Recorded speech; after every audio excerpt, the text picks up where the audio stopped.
Alright, it's time to see if I can actually make a pulley out of the aluminum blocks I got. These are literally just barely thick enough as compared to what the original was. The one good news is this half I'm not actually using, only this half. So realistically, as long as I can make this half, I'm good. And you can see that's much more of a rounded profile versus the pointy triangular profile.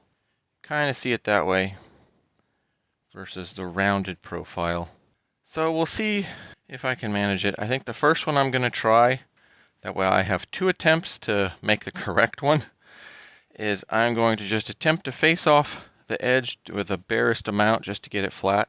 Well, remeasure this one to see if it's the exact diameter of this, and in which case just take a skim cut to smooth this off, and then probably I'll switch it around. I'll flip it around so this side is over here and then work on this side first. That way I theoretically have a squared and rounded surface in the jaws. And we'll go from there. And I am 100% not an expert at this at all. I rate as a beginner because this will be my first real project other than playing around with some air fittings that I didn't have to do much with. I suspect, since you can see the shiny bits down in the bottom, that whole shiny bit is where the belt went and ran.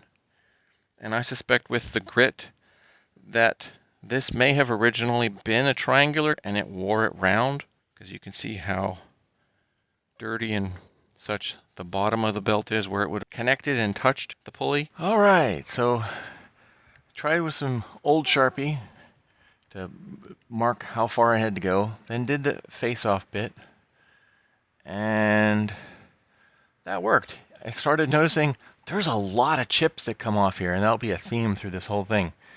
I wouldn't have thought, I mean, obviously, I should have realized if I'd really thought about it, but I wouldn't have thought that that would have done that many chips for just removing that much aluminum, but I guess if you take something solid and make it very tiny pieces, it adds a lot more space because of the air.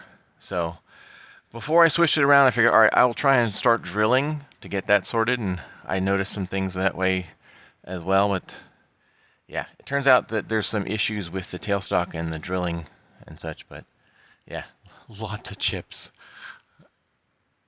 Lots and lots of chips. That was just the biggest thing. It's like, oh my gosh, there's so many chips and I have to clean it out. So many chips and I have to clean it out. And yeah, but mostly it worked. I was initially starting and playing with the speeds to try and figure out what speeds to use for it. I started with slow. I went to faster.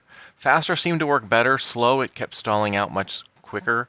Faster, it just made the chips, and although it still stalled out a little bit if I took too heavy of a cut, it seemed to not get as grumpy. So here, just going back and forth, and yeah, the good news is the perspective will get closer later, because I realized that, hey, this isn't close enough, and you're probably not going to get very good views of the cutting, but yeah, so it's going.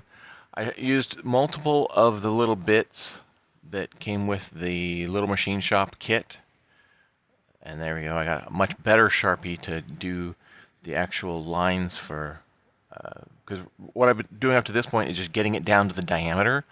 And then here I made some lines, and I'm using the bits to try and get in and do the first pulley, the smaller pulley, the V-groove section. And yeah, I went through a bunch of the different pieces.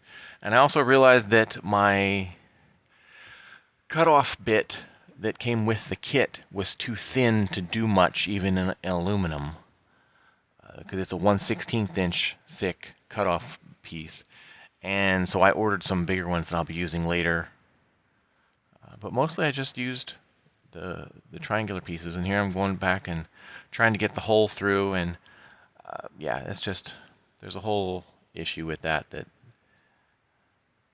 I made it work, but it was not fun. And there I was trying to get to the bigger size, and it was not holding well enough to use the bigger size drill bits. Basically, it was spinning in the chuck even. And it was, or I know, it was spinning in the tailstock, so it was not holding things correctly for the larger diameter drill bits. So, but yeah, now here I'm trying to work and get the spots in between. Here we go. Now you can see what I'm doing. So I'm just trying to get the slot between the two pulleys figured out. And I had to switch between the 3 different shaped triangular bits. One was flat on one direction, one was flat on the other with the angle. See there, you can kind of see the bit. So I have one pointing each direction and then a straightforward triangular, which is right there. And I had to do the one side for the one edge, one side for the other edge, and then the triangular one for the middle. And that just does not work for a deep groove, which I'm going to need to do for this. So that's why I got the better cutoff bit to try and use. But yeah, you can see I just had to go back and forth, do a little bit on one side, switch, a little bit on the other side, switch, do the middle one. And yeah, I learned a lot. I didn't make a whole lot of progress on the pulley, but I made some, and I did learn. So you can see there that there's the slight groove on the larger pulley. I didn't go very deep because I'm not sure if I'm going to use that one, but I at least marked it of where it would go, because I really only need the center groove so I can put the Allen key in and then the V groove on the smaller pulley. But yeah, it was a fun, very long multiple hours, but worked. Quick preview of my pulley attempt. This was the original size. This is the got so far while trying to make it look like this. That center part is going to be horrible with the tools I have, because I just have triangular things, not a nice thick cut off straight in cutter. I made this as a V. Let's see, you can sort of see that it's a V. This one I just put the hints of the larger pulley because I don't really need that, and I'm still not 100% sure. I may get fed up and just take this off and just make it a smaller thing and just have one. I'm not sure. I have to figure that out. But